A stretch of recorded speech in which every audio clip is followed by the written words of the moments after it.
Okay let's start. দেখো একটা example হচ্ছে অট টু ডু, ঠিক আছে? যারা জানো যে তারাও ভালো করে শোনো, ঠিক আছে?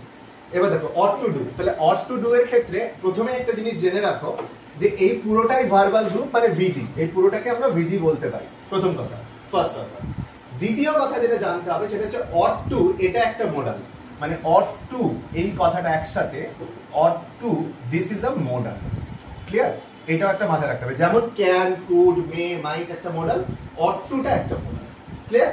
আচ্ছা, অট টু ডু, এবার অট টু ডুটা খুবই ইজি হবে, মানে ছোট হবে, ইজি ইন দা সেন্স ছোট হবে। অক্স লিখছি আমরা আর এমভি লিখছি। এমভিটা তো ডু, এটা নিয়ে কোনো ডাউট নেই, এটা একদম আমরা নিজেরা লিখতে পারবো, হয়ে গেল। এবার যে অক্স ভি রয়েছে এর মধ্যে থেকে দুটো অংশ থাকবে, আমি আগেই বললাম এটা মোডাল, তাহলে সেই দুটো অংশ কি হতে পারে? একটা হচ্ছে টেন্স আর একটা হচ্ছে মোডাল, হয়ে গেল। এবার ডু রয়েছে, এই ডুটা আমাদেরকে কি ইন্ডিকেট করছে? এটা প্রেজেন্ট, ক্লিয়ার? প্রেজেন্ট। তাহলে টেন্সের ক্ষেত্রে তোমরা কি লিখবে? ক্যাপিটালে PRES, প্রেজেন্ট, ঠিক আছে? এবার মোডাল যেটা রয়েছে, এই মোডালটা এরকম একটা মোডাল যেটা ইনফাইনাইট, ঠিক আছে? তো সেই জন্য এই চিহ্নটা আমরা দেব মোডালের ক্ষেত্রে, এই চিহ্নটা দেব, ঠিক আছে? আচ্ছা, এরপরে হচ্ছে যে আমরা এর সাথে এটা কানেক্ট করব প্রেজেন্টের সাথে। হ্যাঁ, লিখতে হবে অবশ্যই, ভেতরে লিখতে হবে অট টু, অট টু। এখানেও লিখতে হতে পারে, আচ্ছা ঠিক আছে, এখানেও লিখে দিচ্ছি, কোনো অসুবিধা নেই। অট টু, অট টুটা লিখবে। তোমাদের মনে আছে নাউন ফ্রেজ যখন আমি করিয়েছিলাম, তখন নাউন ফ্রেজে কিছু ফ্রেজের ক্ষেত্রে, যেমন ধরো রিলেটিভ ক্লজের ক্ষেত্রে, হ্যাঁ এই ধরনের ক্লজের ক্ষেত্রে বলেছিলাম যে কিছু জিনিসকে ব্রেক ডাউন করা যায় না বা অ্যানালিসিস করা যায় না, তখন আমরা বলেছিলাম এইরকম একটা চিহ্ন দিয়ে এটা বোঝাবো, মানে এটা কমপ্লিটলি একটা ইনফাইনাইট থিং, এটাকে বোঝা যাচ্ছে না। দেখো ভালো করে আরেকবার বোঝাচ্ছি, যারা দেখতে পাচ্ছ না তাদের জন্য। অট টু ডু বলেছে, অট টুটা একটা মোডাল আর অট টু ডুটা ভার্বাল গ্রুপ। মেন ভার্ব এখানে ডু, ভিজি থেকে অক্স লিখলাম, অক্স লিখে টেন্স, এই ডু এর জন্য প্রেজেন্ট, PRES লিখছি। মোডাল, মোডালটাকে মোডাল থেকে একটা এরকম চিহ্ন নিচ্ছি, এই চিহ্নটা, ঠিক আছে? এই ত্রিভুজের মতো, ট্রায়াঙ্গেলের মতো চিহ্নটা, এটা ইন্ডিকেট করছে এটা ইনফাইনাইট, এটাকে অ্যানালিসিস করা যাবে না, ঠিক আছে? অট টু লিখছি, অট টু লিখে প্রেজেন্টের সাথে কানেক্ট করে এই তীর চিহ্নটার মাঝখানে, এই অ্যারোটার মাঝখানে অট টু লিখছি। This is the analysis, clear? বলো। স্যার বলছে যে এইটার অট টু যে সেটা, এই ফ্রেজটা কি অট টু, এবার এটার কি কোনো র ফর্ম আছে নাকি এটাই? এটাই মানে এটাই এর ফর্ম। আচ্ছা, আমরা এবার স্যার যখন করিয়েছিলেন ওইখানে ওটা ছিল হচ্ছে is going to, is going এর মেইন ফর্ম হচ্ছে বি গোইং টু, হ্যাঁ বি গোইং টু, সেখানে টুটা ইনফাইনাইট হবে। স্যার ওটার তলায় বি গোইং টু লিখেছিলেন আর তিন ছিল, হ্যাঁ হ্যাঁ তার ঠিক, মধ্যে সেটা আরেকটা एग्जांपल করাচ্ছি এরপরে। তাহলে এটার ক্ষেত্রে কি ওটার তলায় এরকম অট টু লিখবো না? অট টু তো এখানে অট টু ডু ছিল বলে অট টু লিখছি না, সেরকম কোনো ফর্ম না, এটা স্ট্যান্ডার্ড একটা জিনিস, এটা রিয়েল ফর্ম, স্ট্যান্ডার্ড। যেমন মে, মাইট, ক্যান, কুড, সেরকম অট টু। তাহলে মানে এটা তুমি এটার সাথেই কানেক্ট করো না, মানে যেমন use to do. Let's simplify this, okay? তোমাদের এখানে অট টু কথাটা একটু অদ্ভুত মনে হচ্ছে, তাই তো? যে টু নিয়ে তোমরা অনেক ভাবছো, তোমরা পুরোটাকে একসাথে দেখো, সিট টুগেদার, অট টু, এই যে আমি একসাথে লিখেছি অট টু। আমি যদি তোমাদের বলতাম ফর এক্সাম্পল ক্যান ডু, তাহলে তোমরা অ্যানালিসিস করতে তো কোনো অসুবিধা ছিল ক্যান অ্যানালিসিস করতে? এটাকে কি কনসিডার করতে? মোডাল, আর এটাকে মেন ভার্ব, সেম, এটাকে মোডাল, এটাকে মেন, অ্যাজ সিম্পল অ্যাজ, আর কোনো কমপ্লিকেশন নেই, ক্লিয়ার? আমি আরো কিছু এক্সাম্পল দেখাচ্ছি। অট টু ছাড়াও আরো অনেক এক্সাম্পলের ক্ষেত্রে আসবে যেখানে টু কথাটা থাকে, ঠিক আছে? মানে যে কোনো মোডাল ক্লাসিক টু আছে সেটা ওরকম হবে। টু যেখানে থাকবে, টু ইনফাইনাইট কে ডিনোট করে, এখানে টুটা ইনফাইনাইট কে ডিনোট করছে, সেই জন্যই এই চিহ্নটা আসছে। টু কথাটার জন্য এখানে টু এর সিগনিফিকেন্সটা আছে, এখানে টু শব্দটা, ঠিক আছে? আচ্ছা, পরে একটা एग्जांपल দেখাচ্ছি, যেমন হ্যাড টু লিভ।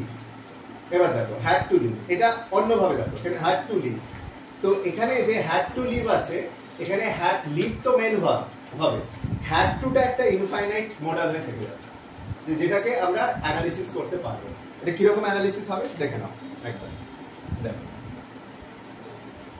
আমি যদি বলি যে হ্যাড টু লিভ, সেন্টেন্সটা ছিল they had to leave for Mumbai, they had to leave, যে এক্সাম্পল গুলো দেখাচ্ছি সেখানে they had to leave for Mumbai, ধরো এরকম একটা সেন্টেন্স ছিল। যে সেন্টেন্স বা এক্সাম্পল গুলো দেখাচ্ছি, ঠিক আছে, এই এক্সাম্পল গুলো অ্যাকচুয়ালি আমরা যদি ভালো করে দেখি তাহলে these examples are actually certain examples which includes the infinite to রয়েছে এইরকম এক্সাম্পল, ঠিক আছে। তাহলে এখানে ভার্বাল গ্রুপটা হচ্ছে had to live, ঠিক আছে। তাহলে মেইন ভার্ব আমরা কি লিখতে পারি? live। আচ্ছা, এবার দেখো টেন্স কি হবে? had আছে, তাহলে past হবে। তাহলে এখানে টেন্সটা লিখবো past, past। আচ্ছা, এবার হচ্ছে এই had to, এই পুরোটা একটা মোডালের আন্ডারে আছে, ঠিক আছে। এবং সেটা কি হবে? এইরকম একটা চিহ্ন দিয়ে আমাদেরকে have to লিখতে হবে। যেমন আমরা have লিখেছিলাম, বা যদি could থাকতো তাহলে আমরা can লিখতাম, দিয়ে could লিখতাম। কিন্তু এখানে যখন কানেক্ট করব have to এর পাস্ট ফর্মটা কি? had to। আর এখানে আর কানেক্ট করা দরকার নেই, ঠিক আছে। তাহলে had to live কে কিভাবে অ্যানালিসিস করছি? আমি কনসিডার করে নিচ্ছি যে had to এই পুরোটাই একটা ইনফাইনাইট মডেল, ঠিক আছে। তাহলে VG ox MB হচ্ছে লিভ, had to কে কিভাবে আনছি? had to এর জন্য টেন্স পাস্ট, মোডালে আমি তীর চিহ্ন দিয়ে এই ট্রায়াঙ্গেল দিয়ে have to লিখছি কারণ এই পুরোটাকে আমি একটা ইনফাইনাইট মোডাল কনসিডার করছি। যেমন আগের ক্ষেত্রে ought to টাকে করেছিলাম, ought to অন্য কোনো ফর্ম নেই, ought to টা ought to ছিল, কিন্তু এখানে মেইন ফর্মটা হচ্ছে have to এবং তার পাস্ট ফর্ম আছে বলে এখানে কানেক্ট করছি, দিয়ে had to লিখছি। তাহলে পুরো সেন্টেন্সটা কি দাঁড়াচ্ছে? পুরো ভার্বাল গ্রুপটা had to live। ক্লিয়ার? বোঝা গেছে? আচ্ছা, টু থাকলে এরকম করতে হবে। এরকম কয়েকটা এক্সাম্পল, যেমন have to, সব ক্ষেত্রেই না, কিন্তু যে এই এক্সাম্পল গুলো বোঝার চেষ্টা করো যেখানে তুমি মোডাল হিসেবে টুটা ইউজ হচ্ছে এবং ইনফাইনাইট হিসেবে ইউজ করছো, ঠিক আছে। আচ্ছা, আমি এক মিনিটের কথা বলছি। আচ্ছা দেখো, আমি প্রথমে কয়েকটা এক্সাম্পল দেখিয়ে দিই, তারপরে আসছি। হ্যাঁ, বলো।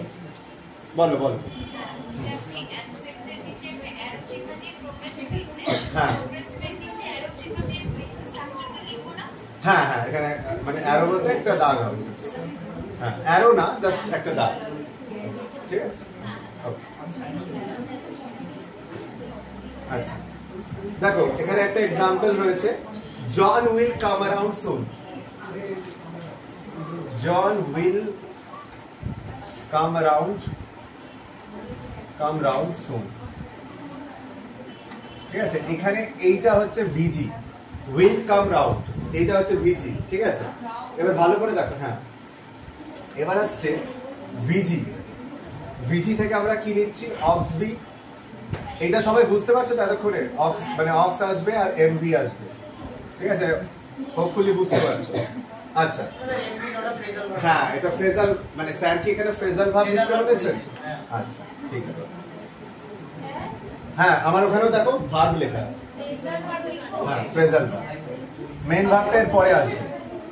এখানে বলে দিই, এইটা করার আগে, বাদিকেরটা অ্যানালিসিস করার আগে এই জায়গাটা একটু এক্সাম্পল তোমাদের করে দিই, যে এখানে দুটো পার্ট আসবে ফ্রেজাল ভার্বে, একটা হচ্ছে মেইন ভার্ব MV আর একটা পার্টিসিপল, ঠিক আছে। মেইন ভার্বটা আসছে সাইলেন্স, মেইন ভার্বটা হচ্ছে কাম আর পার্টিসিপেন্ট হচ্ছে রাউন্ড, এইটা দেখে রাখো, ঠিক আছে। ওকে, যদি স্যার না পড়িয়ে থাকেন তাহলে এক্সাম্পলটা আসবে না পরীক্ষায়, ঠিক আছে। তাহলে শিখে রাখুন, কোনো অসুবিধা নেই, ঠিক আছে। ওকে, আচ্ছা, অক্স আস্তে আমি করে নিই। ফ্রেজাল ভার্ব থেকে শুধু, আচ্ছা। আর স্যার পুরো মানে ফ্রেজাল ভার্ব কতটা লিখতে বলেছেন? হ্যাঁ, পুরো ফ্রেজাল ভার্ব, ঠিক আছে। পার্টিকেল বলেছেন, আর এটা এমভি বলেছিল। এমভি না ভি? বল। ভি আছে, হ্যাঁ বলো।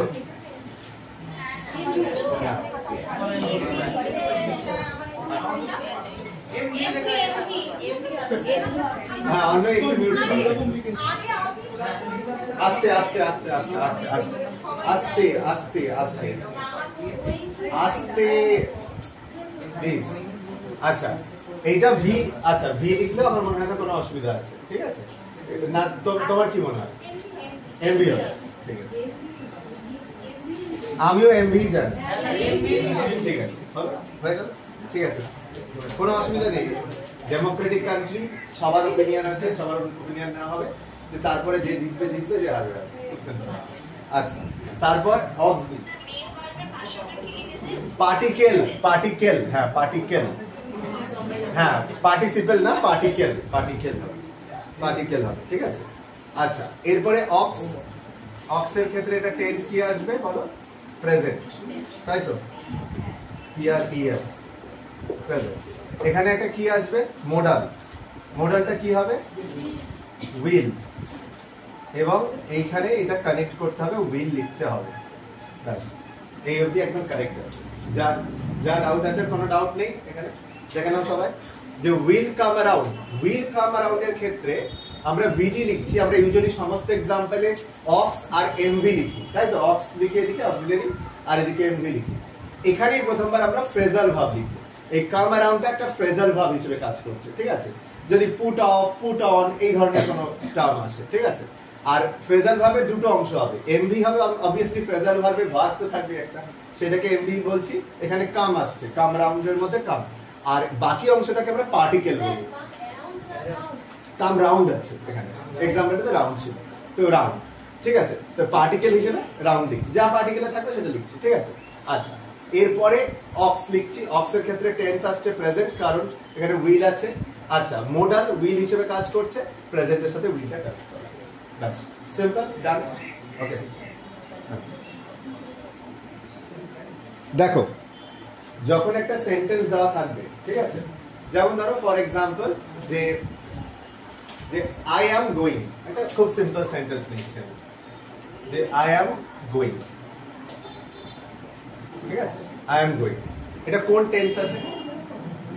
প্রেজেন্ট না পাস্ট? প্রেজেন্ট, আর পাস্টের মধ্যে প্রেজেন্ট, ঠিক আছে, ওকে। এবার আমরা এই অংশটা হচ্ছে অ্যাম গোয়িং, এই অংশটা কি? এটা একটা ভিজি অংশ, ঠিক আছে? এবার দেখো আমরা কিভাবে অ্যানালিসিস করব ভিজি, ঠিক আছে? এই ভিজি যে অংশটা রয়েছে, এই ভার্বাল গ্রুপে দুটো পার্ট থাকতে পারে। কি কি থাকতে পারে? এক নম্বর যেটা হচ্ছে অক্স, মানে অক্সিলিয়ারি, ঠিক আছে? অক্সিলিয়ারি মানে যেটাকে অক্সিলিয়ারি ভার্ব বলা, আর এই অংশটাকে বলা হবে কি বলা হবে বলতো? এমভি, মানে মেইন ভার্ব।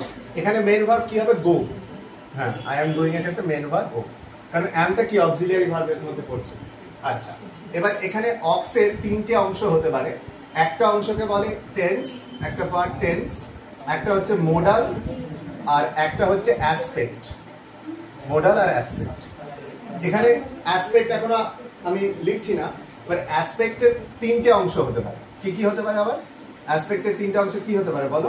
পারফেক্টিভ, যারা জানো বলো, পারফেক্টিভ, প্রোগ্রেসিভ, প্রোগ্রেসিভ, প্যাসিভ। এবার ব্যাপারটা ক্লিয়ার হচ্ছে একটু একটু, যে অ্যাসপেক্টে তিনটে জিনিস থাকতে পারে। এবার তিনটেই থাকবে তা না, কোনটা থাকবে আর কোনটা থাকবে না সেটা সেন্টেন্সটা দেখে আমরা জাজ করব। এবার পারফেক্টিভের একটা ফর্ম আছে, সেটাকে আমরা কি বলি? হ্যাভ ইএন, হ্যাভ ইএন, এরকম হ্যাভ একটু এই। প্রোগ্রেসিভের কি বলা হয়? বিআইএনজি। আর প্যাসিভের ফর্মটাকে কি বলা হয়? BN, BN. বুঝতে পেরেছো? এইটা হচ্ছে স্ট্রাকচার। এই যে এন, এটা পার্টিসিপল থেকে বোঝায়, ঠিক আছে? আচ্ছা এটা আইএনজি কন্টিনিউয়াস টেন্সকে বোঝাচ্ছে, হ্যাভ পারফেক্টিভকে বোঝাচ্ছে, ঠিক আছে? এবার এখানে পারফেক্টিভ আছে কিনা অ্যাসপেক্টের মধ্যে, বা আদৌ কোনো অ্যাসপেক্ট আছে কিনা সেটা বোঝার জন্য আমরা এখানে দেখবো। এখানে গোয়িং রয়েছে, আইএনজি যদি ভালো আসতে সাইলেন্স, হ্যাভ বা হ্যাড বা হ্যাজ থাকে, যদি কোনো সেন্টেন্সে থাকে তাহলে পারফেক্টিভ থাকবে। এখানে কি আছে? নেই, তাহলে পারফেক্টিভ হবে না এখানে, মানে এর মধ্যে পারফেক্টিভ নেই। আচ্ছা এবার প্রোগ্রেসিভ কখন হবে? প্রোগ্রেসিভ হবে যদি আইএনজি যুক্ত শব্দ থাকে। আইএনজি, এখানে আইএনজি যুক্ত শব্দ আছে তাহলে প্রোগ্রেসিভ হবে। প্রোগ্রেসিভের স্ট্রাকচার বি। আর প্যাসিভ কখন হবে? যদি ভার্বের থার্ড ফর্ম, ভার্বের থার্ড ফর্ম আছে কোথাও? নেই, ঠিক আছে? তাহলে প্যাসিভও নেই। তাহলে অ্যাসপেক্টে একটাই জিনিস থাকলো, কি থাকলো সেটা? Progressive, progressive. প্রোগ্রেসিভের স্ট্রাকচার কি? Be ING. ঠিক আছে, এবার দেখো এই যে আইএনজিটা রয়েছে এইটা এখানে গো এর সাথে কানেক্ট করবে, তাহলে এটা যুক্ত হয়ে কি হচ্ছে? গোয়িং।